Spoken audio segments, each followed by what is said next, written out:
so good afternoon. My name is Martin Soderberg. I'm a pianist from Europe. I was born in Sweden, and then I moved to Spain when I was 4 years old with my family. At the present time, I live in New York, which has been my home for the last 30 years. And I am now on my first Canadian tour. I have performed in several cities, and now I'm back in Toronto for my final concert of this tour, which was possible through the Neapolitan Connection, my host this afternoon. And we had a wonderful audience today, very inspiring venue for me to talk about and to perform one of my favorite programs, which is the Spanish Composers Program. And today is 29th of September 2013.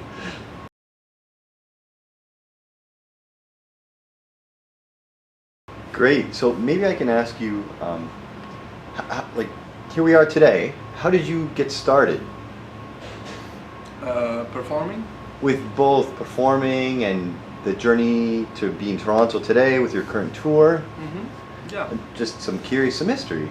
Yeah. Well, I contacted several presenters last year, and I wanted to come to Canada because it was one of the countries that I had still not visited. My career has taken many turns over the years. I started my career in Europe, and I played almost everywhere in Europe.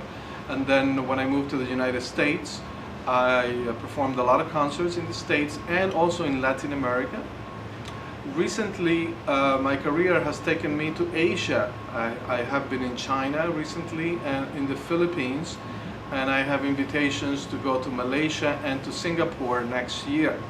So I figure one of the countries that I haven't been in yet, I've never gotten an invitation to come to Canada. So I took it upon myself to contact presenters here and propose this program. And fortunately for me, people like Renee were kind enough to extend the invitation. So that's why I'm here.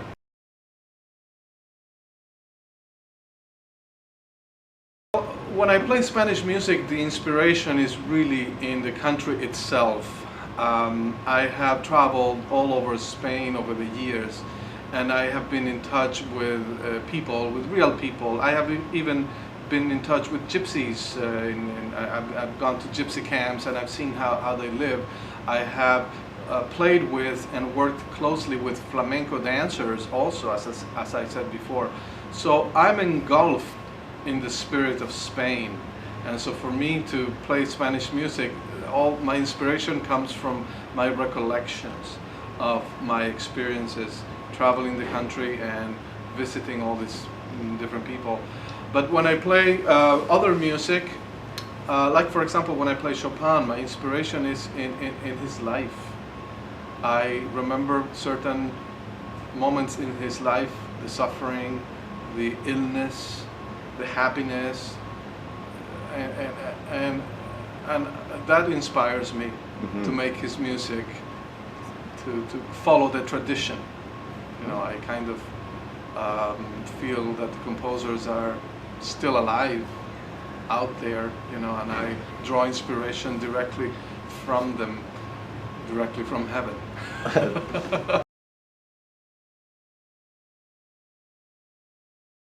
Well, I was either going to be a soccer player, and a very good one, or a pianist, and also a very good one. Yeah. So I had to choose between playing soccer or no. But I am serious. I am serious because I was really a good soccer player when I was in school, and I made it to very competitive teams, and I loved playing the sport.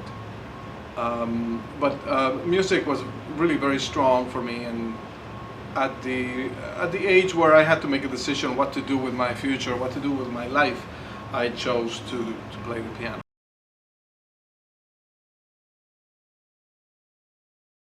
I could give you a long list of people that I admire, that I have worked with. But I think the greatest person that I admire is my piano teacher. His name is Ubaldo Diaz Acosta. Yeah? He taught me tradition of piano playing that I treasure, coming from Alicia de la Rocha and Claudia Rao, going back to Franz Liszt. So I am in direct lineage of Franz Liszt because I studied with a teacher who studied with a student of Franz Liszt. So it's like, you know, it's a very, for me, it's a very important event in my life. So I'm very blessed to have met this teacher, Ubaldo Diaz Acosta.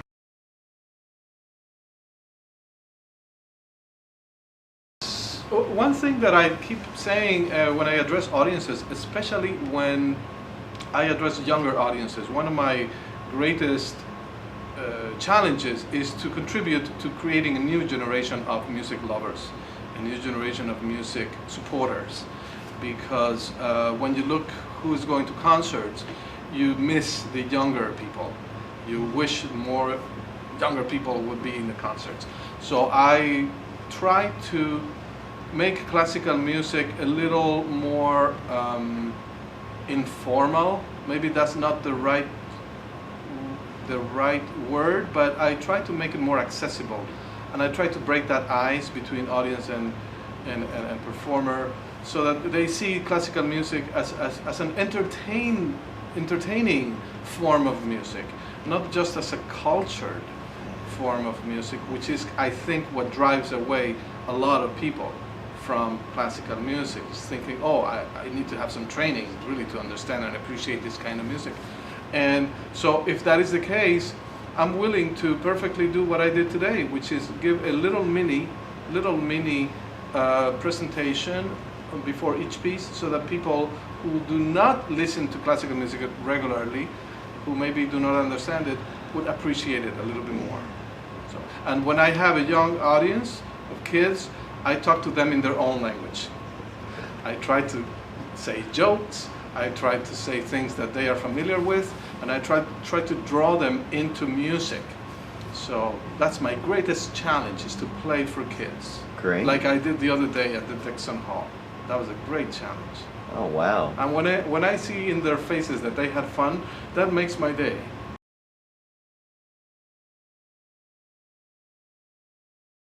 Sure, how about the Rachmaninoff Third Piano Concerto? All right.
If I don't stop now, I'll never stop until the end. This is Martin Soderberg, and this has been my 5 minutes.